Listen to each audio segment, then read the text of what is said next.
fx деген мынадай квадраттық функция берілген екен. Осы fx деген функциямыз, яғни x-тің орнына қайтадан сол функцияны қоятын болсақ, оның мәні 259-ға тең екен.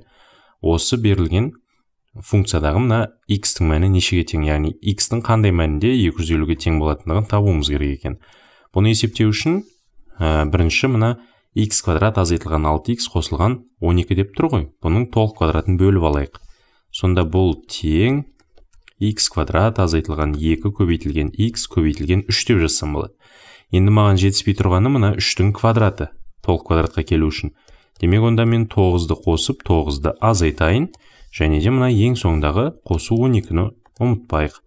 Сонымен, міне мына алғашқы үшеуі x азайтылған 3-тің квадратына тең екен. 12-ден 9-ды азайтатын болсақ, одан 3 шығады. Сонда, бұның мәні x азайтылған 3-тің квадраты қосылған 3-ке тең екен. Міне fx-ті сәлде болса ақшамдап алдық. Енді осы x-тің орнына мына функцияның өзін қоюымыз керек екен. Олай болса жазайын мұнда. fx деп отырғанымыз x, міне мына x-тің орнына мынаның өзін қоям. Сонда x азайтылған 3-тің квадраты қосылған 3 дейміз. Енді одан 3-ті азайтамыз.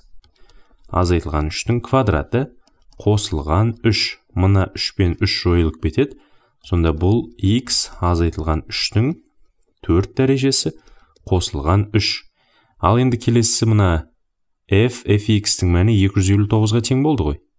Ондай болса мұнда жазайық. Мынадай теңдеу шығарамыз. X азайтылған 3-тің 4 дәрежесі қосылған 3.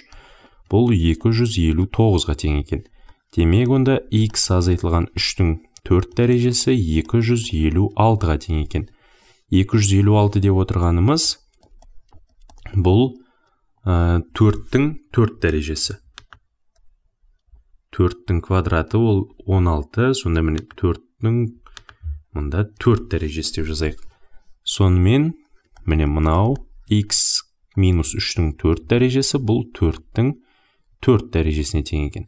Демек, онда бұның мәні x азайтылған 3 деп отырғанымыз плюс минус 4-ке тең болады екен. Бірінші жағдай плюсын қарастыратын болсақ, x тең 7 болады. Екінші жағдай минусымен қарастыратын болсақ, бұл негізі қазір түсініктірек болу үшін, міне былай модуль таңбасын қояйын.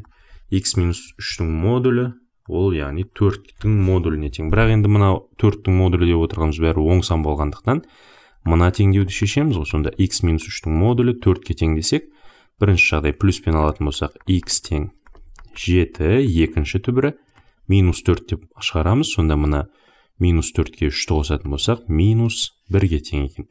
Яғни, x 7-ге және минус 1-ге тең болған кезде, мына функциямыздың мәні 259-ға тең болады екен.